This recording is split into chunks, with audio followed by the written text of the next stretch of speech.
Salut les explorateurs! Aujourd'hui je voudrais vous faire une vidéo pour vous partager un sujet dont j'ai moi-même fait l'expérience.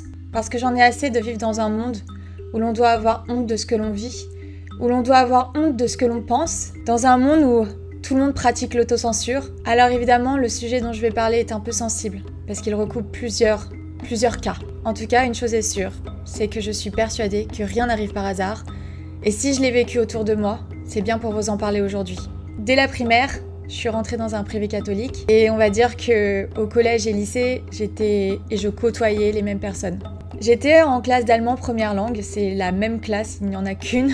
Et dans cette classe, il y avait une personne que je nommerais Stéphane pour conserver son anonymat. Stéphane, je le connaissais depuis ce primaire et c'était une personne timide mais gentille. En fait, on n'aurait jamais pensé qu'il finirait en prison. Et j'ai jamais entendu dire du mal de personne en fait. Il était toujours gentil, il était toujours là pour rigoler un bon coup, et puis il était bon aussi en classe. Je sais pas vraiment quoi dire d'autre quoi. C'était vraiment c'était une personne un peu timide, mais et encore il était tout le temps là pour rigoler quoi. C'était une personne généreuse. Il avait vraiment, je lui vois même pas de mauvaise qualité quoi. Qu'est-ce qui fait qu'une personne un jour dont on ne suspecterait même pas la personnalité méchante ou une once de méchanceté en viennent à craquer? Qu'est-ce qui pousse une personne au meurtre? J'espère que par mon témoignage, vous allez comprendre là où je veux en venir. Et ce genre de témoignage, bien qu'on n'en entende jamais parler, je sais que je ne suis pas la seule. Et cette vidéo vous le prouvera. Moi qui sens les gens en fait, j'avais tellement pas l'impression qu'il était capable de tuer que c'est lorsque j'ai vu sa maison dans le journal que j'ai compris que ce qu'on m'avait répété était vrai. Donc un jour j'étais sur Facebook et il y a une amie d'enfance, donc pareil, qui faisait partie de ce collège-lycée, qui m'écrit et qui me dit voilà c'est urgent, je dois te raconter quelque chose. Elle me dit que dans le journal du Parisien, elle voit que Stéphane, un jour, a pris un couteau de cuisine et a tué son père, sa sœur et le fiancé de sa sœur. Au début j'ai cru que c'était une mauvaise blague, c'est pas possible. Ses parents étaient des personnes vraiment bien, de ce que je sais, je ne sais pas tout bien sûr, mais lorsque j'ai fait mes recherches dans les journaux, je suis allée regarder en fait, j'ai enquêté de mon côté pour voir ce qui s'était passé, je n'en revenais pas. Et lorsque j'ai regardé les analyses des professionnels, c'est-à-dire des psychiatres, des psychologues, etc., ils ont dit que Stéphane n'avait aucun trait de schizophrénie.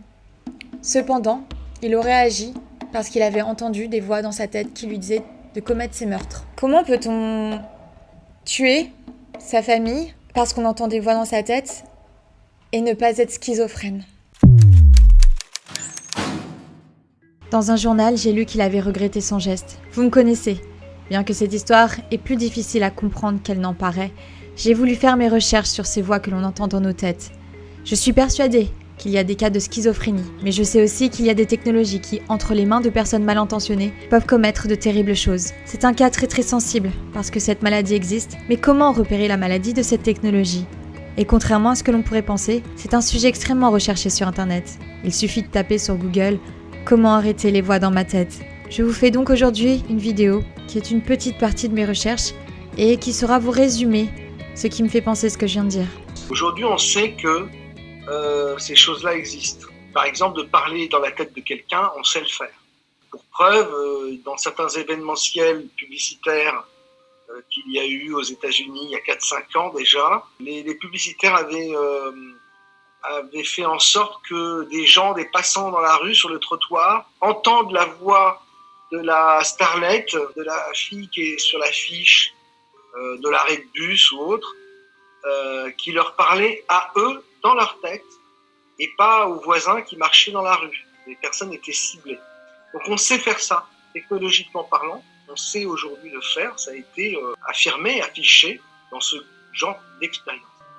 Comme vous pouvez le voir, cette technologie existe déjà.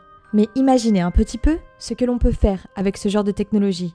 Imaginez qu'une personne mal intentionnée dit à un croyant intégriste qu'il est son seigneur et qu'il doit accomplir ses dires. Laissez-moi vous lire un extrait du magazine Télégraphe.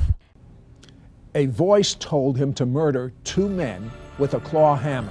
Hannah Bonser a répété à maintes reprises aux médecins et aux infirmières qu'elle entendait des voix et craignait qu'elle ne blesse quelqu'un. Cela, les semaines précédant le meurtre de Casey Kearney. Hundreds of people in the valley say they are hearing voices in their heads. Those voices are being transmitted by microwave or other methods. Well, several viewers asked us to investigate what they call electronic harassment. Electronic harassment, synthetic telepathy, voice-to-skull technology. Chances are you haven't heard of these terms, but after searching the internet, I found dozens of websites dedicated to the phenomenon and several Valley residents who say they're victims. How much more can you invade me than to go into my brain? It sounds like somebody else is reading the book, only it's thoughts. We're not having a group hallucination. This is actually something that's happening. These men all live in the area, didn't know each other before the voices started, and say someone is playing mind games with them. Mostly it's a lot of derogatory comments about whatever you're thinking about. Only time I ever had a whole sentence, he said, "This is not about you," which just frosted me. If it's not about me, what the hell am I going through all this for? Kevin Bond says he used to have a normal life. I was living in the San Diego area, I was clerking for a federal judge, and I noticed that I was being followed by a whole bunch of people. According to the websites, what Bond is describing is called gang stalking. He moved to Palm Springs to escape. I started hearing, as you'll hear, hearing voices and what they'll call voice-to-skull or microwave hearing. Bob Stansfield says his experience was similar and started a decade ago. They were active in following me around here, and I started hearing the voices a little bit after the vehicular stalking. Randall Ringer says the voices started when he was undergoing chemotherapy. The first thing that was said was, "Randall Ringer." And I sat up straight and I went to into the bathroom, and I looked in the mirror, looked myself in the eyes, and I said, "Did that really happen?" Bond says he's found more than 300 victims locally and is tracking others across the state through billboards. Ces personnes commencent par entendre des voix. Ces voix leur ordonnent des actions.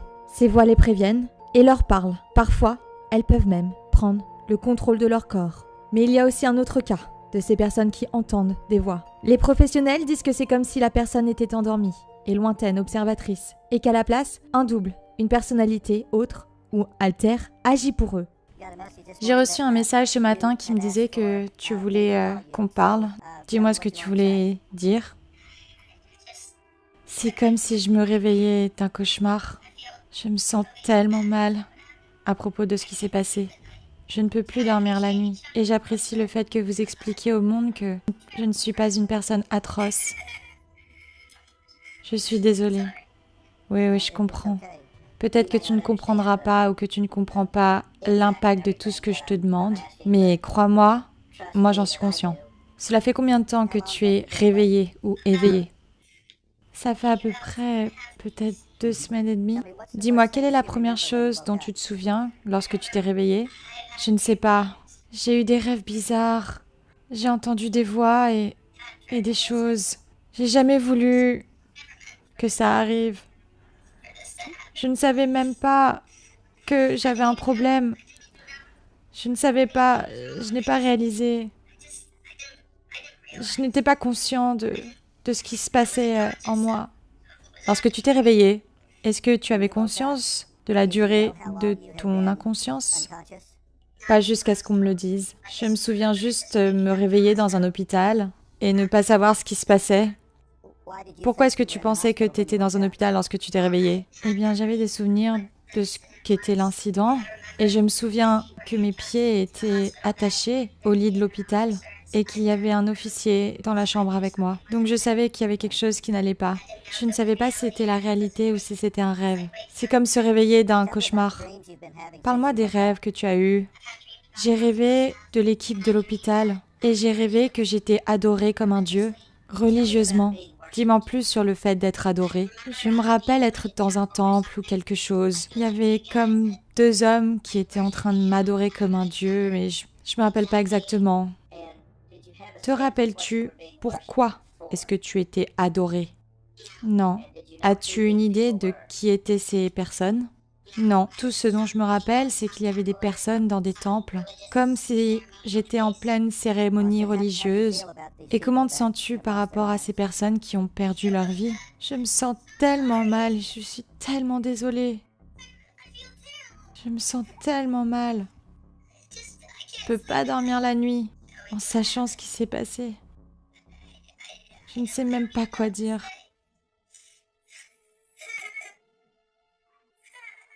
Est-ce que tu voulais faire du mal à ces personnes?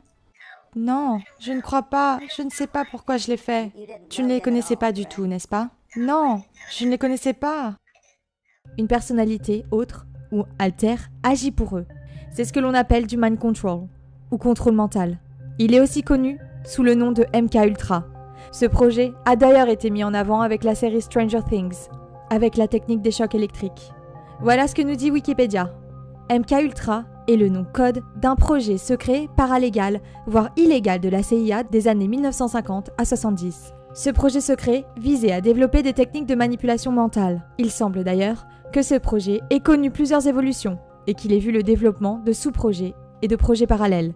Ainsi, de 1951 à 1963, il se nommait projet Artichoke ou le projet Bluebird. Mais ce que peu de gens savent, c'est que ce projet était utilisé dans les camps de concentration. En effet, beaucoup se sont demandé pourquoi, malgré leur nombre dépassant celui des nazis, les prisonniers juifs n'aient pas réussi à se rebeller. Bien évidemment, attention, car cela peut être mal interprété. La peur et l'horreur quotidienne ne peuvent être jugées. Mais là où je veux en venir est que ce projet était testé et utilisé sur les juifs dans ces camps de l'horreur. Les scientifiques nazis ont travaillé avec ferveur pour perfectionner la science du contrôle de l'esprit sur les individus et les populations.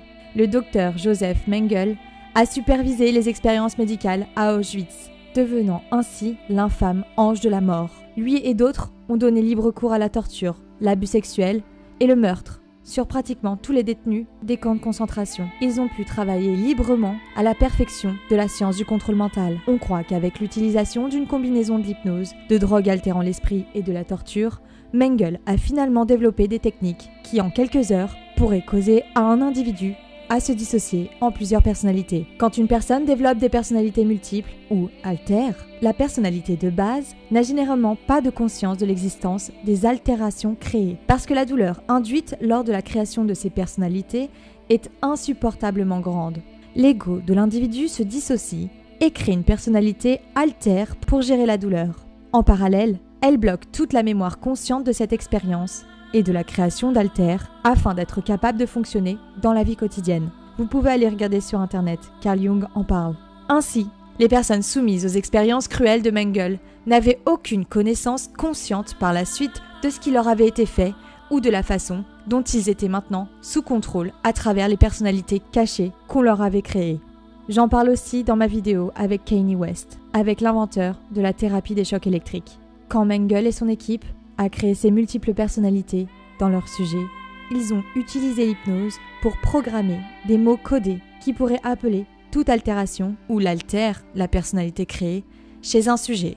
En utilisant ces mots de code pour appeler les personnalités altères dans la conscience, chaque altère pourrait alors être formé et programmé pour accomplir toute tâche désirée par le contrôleur du sujet sans aucune conscience de cela par la personnalité de base. Voici un exemple de personnalité dissociée. Laissez-moi vous traduire la conversation. Et pour des raisons de droit d'auteur, je ne peux pas vous laisser l'audio, mais je vais vous traduire à l'oral. Vous pourrez bien sûr retrouver toutes les vidéos dans la barre de description. Ce trouble a compromis chacune de mes relations ou les a même détruites. Tout le monde me fuit, les gens ont peur de moi.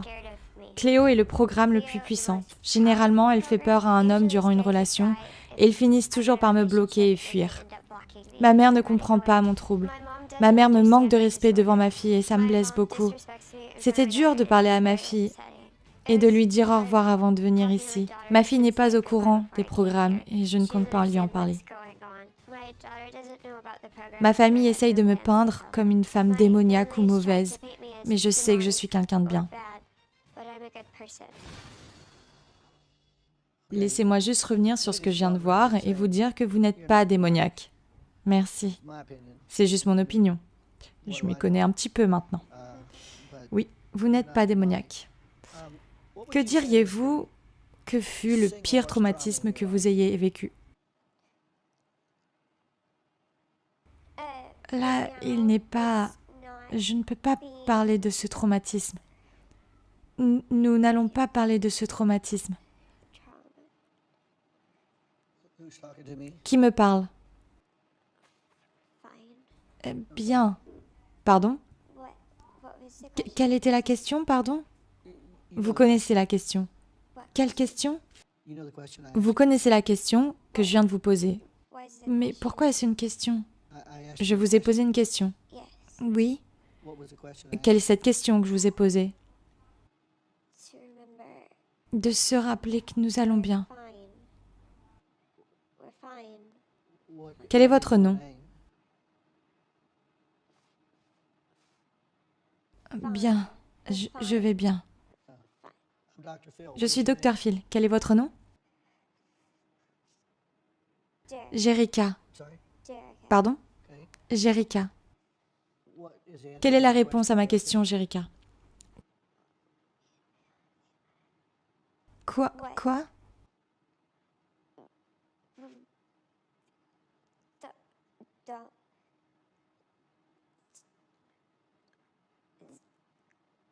Nous ne pouvons pas... Si je parle à Jerica, vous savez que j'ai posé une question il y a quelques instants. Quelle était cette question? Ce qui fait mal. Oui, c'est ça. Alors, quelle fut la période la plus traumatique, le pire événement?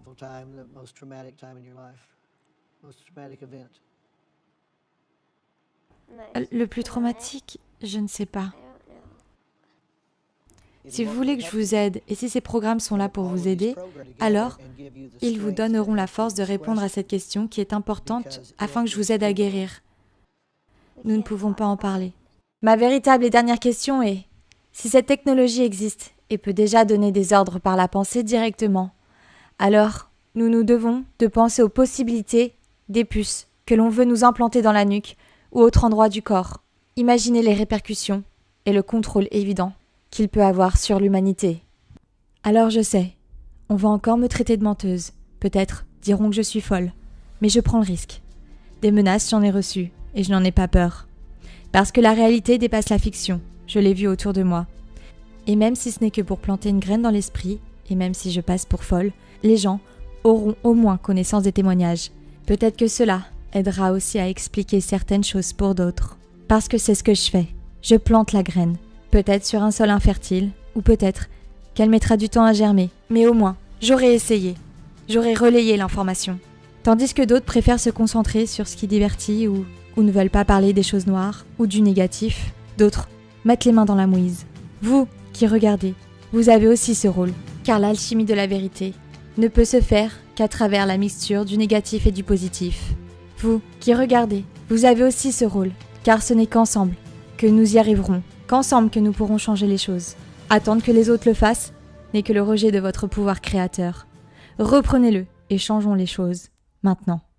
C'était Anna Exploratrice. Si vous avez aimé cette vidéo, vous pouvez liker et vous abonner car une partie sur les technologies effrayantes arrive très bientôt. Je déménage les copains, alors pour le mois d'août ce sera peut-être plus lent, mais ce sera bien récompensé par les surprises qui vous attendent et notamment la prochaine émission avec Magali Cazotte sur le Phénix.